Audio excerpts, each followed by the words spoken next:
It's a new Blayne show with a new Blayne theme song. Metal Monthly. Metal Monthly. It's a patriotic Metal Month. Metal Monthly October. Spooky. Metal Monthly End of the World Edition. I didn't really think ahead when I did this song, guys. A new song every month was funny, but now I have to write so many. Metal Monthly, only Metal Monthly, only Metal Monthly. Monthly is here. Monthly is here. It's metal time in the city. No new metal. All new metal. No new metal, no new metal. New metal, no new metal. Now you're getting no new metal. I should probably get someone to compose a Metal Monthly song. This is my 71st time singing a Metal Monthly song.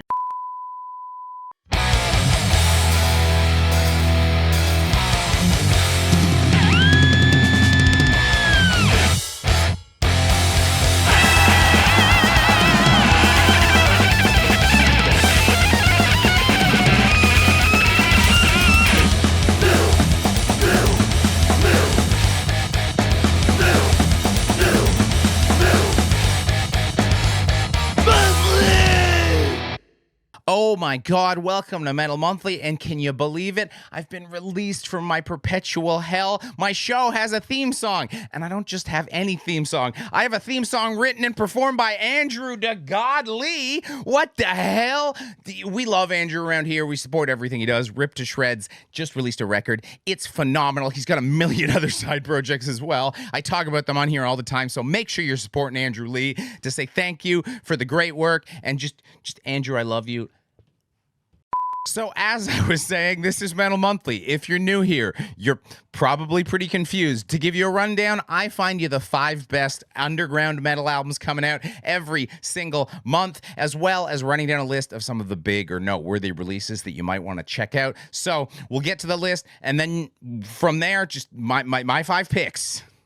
Up first is technically last week, November 1st. Mitochondrion released Vera Septum on Profound Lore. It's amazing. Tribulation released Sub Rosa in Eternum on Century Media. Sarah reviewed that over on the channel, so make sure you catch that if you didn't watch it already. November 8th, The Body are releasing The Crying Out of Things on Thrill Jockey. Massacre is releasing Necrolution on Agonia. And Solstafir is releasing Helga Kvol on Century Media. November 15th, for some reason, I never thought I'd have to say this, Linkin Park has a new record. It's From Zero. It's coming out on Warner.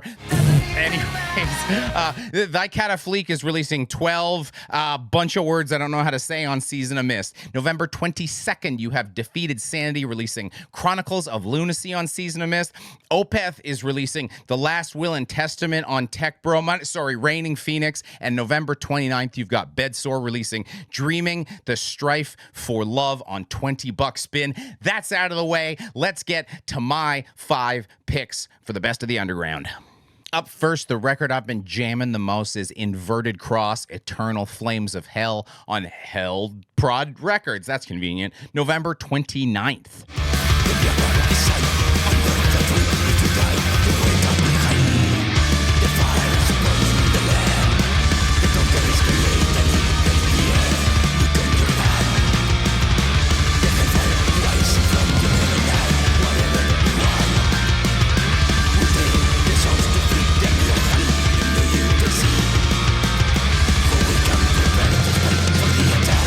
That was some Spanish Black and Speed. We've got a cover by one of my favorite cover artists, Velio Josto. I love everything he does. It just, the texture of it, it looks amazing. So when you combine that album cover with a band photo like this, I'm just going to like that band. I'm not going to apologize for being superficial. People who are like, it doesn't matter what they look like, wrong. Big sunglasses, very important. Always big sunglasses, cool band.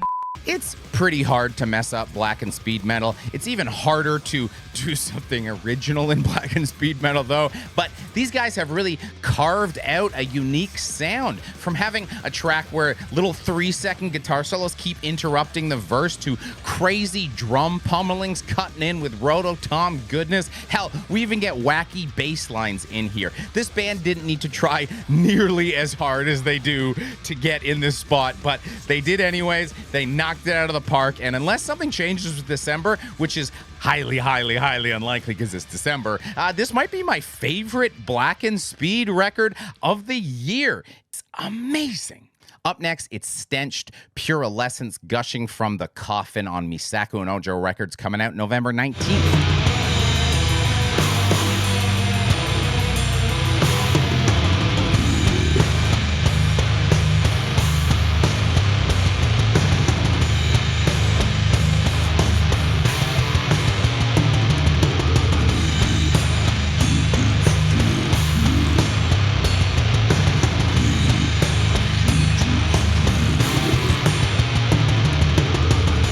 Really difficult time picking a death metal record this month, not because there isn't any good death metal, but because I could have done a Metal Monthly all death metal edition and still had quality albums left over that I could have put in, I don't know, a second one. I'll definitely be doing that over on the Patreon because, as a reminder, we do have a Patreon campaign. Hey, you toss us a couple bucks on Patreon. I don't have to tell you to open a Shopify store or something for no reason. We get a couple of bucks to make content. You get bonus content over there, like an all death metal edition of Metal Monthly. So if you have a couple bucks to spare, it's great. Otherwise, just like, comment, subscribe, normal YouTube stuff. Whew, he got through it all. So, why Stenched? Well, first off, Stenched is a good band name. Also, Stenched is a Mexican act, and you know I love a little global metal. Plus, it's also a one-man death metal project, which you don't see too often. And we've got this really cool cover art by, I believe, Rusted Winds. That sort of looks like a rad hardcore band cover. So you're already getting a bunch of different stuff before you even get to the music. But I should probably talk about the music because that's what we really care about.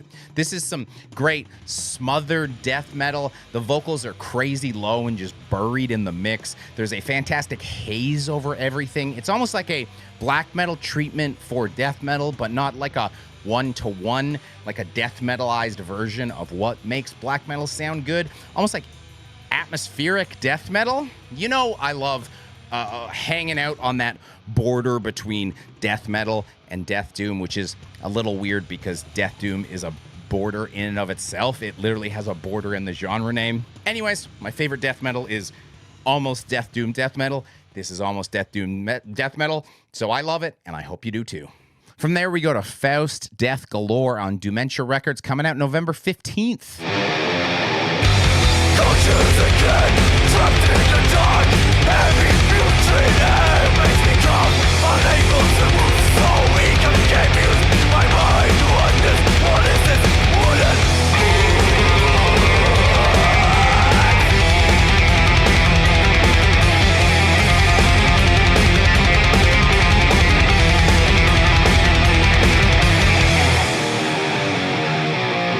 You might remember these thrash boys from Czechia, as their previous record, Tinnitus Inquisition, was a Metal Monthly pick back in 2022. And well, unfortunately, their new album doesn't have as hilarious a title as Tinnitus Inquisition. We've still got some fun nods and winks in song titles like Diluting the Slime, so don't worry, there's still a couple of chuckles to be had on the record. And I am always thrilled to put some high quality, honest to goodness thrash, pure thrash on here. And it's because the five big genres, heavy, black, death, doom, and thrash is the one that struggles the most in modern times. But you know who's not struggling? Faüst. This is exactly the sound and style that bands need to be looking for to have thrash stand up in the 2020s with their metal brothers. This is an infectious level of rock and roll swagger to the thing, not overdone, just enough to give you those oh shit moments on tracks that make you want to come back again and again. These guys have figured out how to modernize thrash. And by modern, I mean sound fresh and current, not the normal icks we get when we hear the word modern in relation to metal music.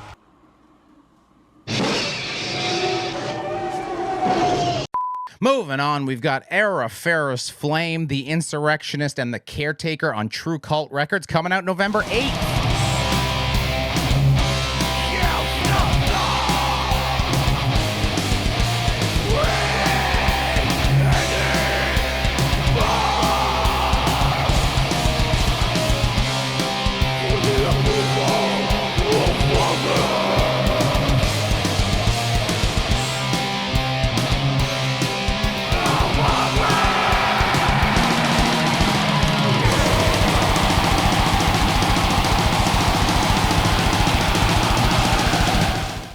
we've got a double dose of Metal Monthly alumni with some Greek black metal. We've got a cover by Gilded Panoply, and it's his best work to date as far as I'm concerned. That is amazing. Anyways, Ilos returns to Metal Monthly once again. I think he probably holds the record for most appearances here over his 3 projects, including this, Mistress, and Spectral Lore. So, why is he always here? Well, he's one of my top 5 modern black metal artists. I'm saying modern too much today. And he doesn't get the credit he deserves, so unless he fucks up or explodes, he in here. He did not fuck up, for reference. This is a 3-song, 30-minute album that is almost like a tour of underground metal. You get some high aggression, dudes in bullet belt bandoliers. You've got some depressive stuff with pained howls that would normally be from a guy considering using those bullets for something else. They even have a little Carlos Santana guitar noodle action going on here. There's even a little 2010s Dark Throne sounding vocals in there too. There's a lot of stuff from black metal that I love. The overall vibe of the album is full violence, though. A real treat for people that really love black metal. Also, True Cult Records is a friend of mine, so nepotism warning. But I have been a massive Ilos fan from before I knew True Cult Records, so I think that balances that a bit. And hey, to offset the nepotism, if you buy anything from True Cult Records Bandcamp, use the code GLOOSH for 10% off and a free Silly Blayne sticker. That's GLOOSH. I don't get any money from it. You just get to save a couple of bucks and we support a homie. If that's confusing to you why this whole thing is going on at the end, I have a Twitch stream, twitch.tv/metalcomedy. We do live research of this show every Sunday, 4 p.m. Eastern time. It's a great way to find new bands. So come and hang out, and then that in-joke might make more sense to you. Thus, we come to our palette cleanse of the night. It's Scarecrow III, independent release, November 13th.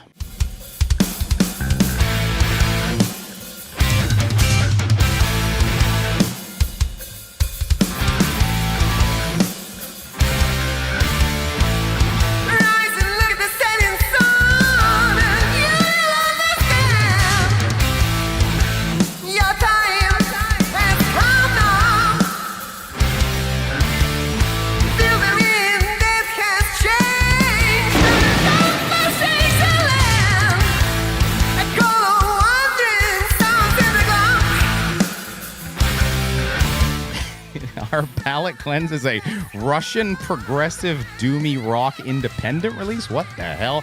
The Saffron Skies by Igor Odenkov is the album cover. Fits the vibe of the album perfectly. This is one of those records that justifies my obsessive Metallum combing because I don't know how I would have heard of this otherwise. It's a great way to wash the taste of that dog shit Satan album out of my mouth that people are making a bunch of excuses for.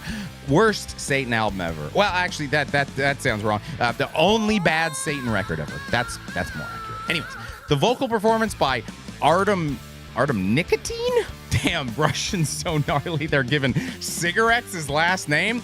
Anyways, it doesn't sound like he's ever hacked a dart in his life because his voice is crazy. And on top of that, he also plays clarinet, flute, and oud. What the hell is an oud? I thought that was a tree scent I like. This is all the excess of a prog album, but grounded in a more organic instruments and sounds in that proto-metal way, not in a, we're making an album or are we hacking into the Matrix? There's not really a difference that prog guys can get into. If you've got a beaded doorway curtain, if you got a beanbag chair next to your turntable, or if you look like this guy, this album's for you. Just what the doctor ordered. That's been another Metal Monthly. What'd you think? Should I do the all death metal edition for the main channel, or are you gonna hand it over to Patreon to check it out? What records are you excited about? And yeah, we gotta start thinking about your album of the year list. It's coming up.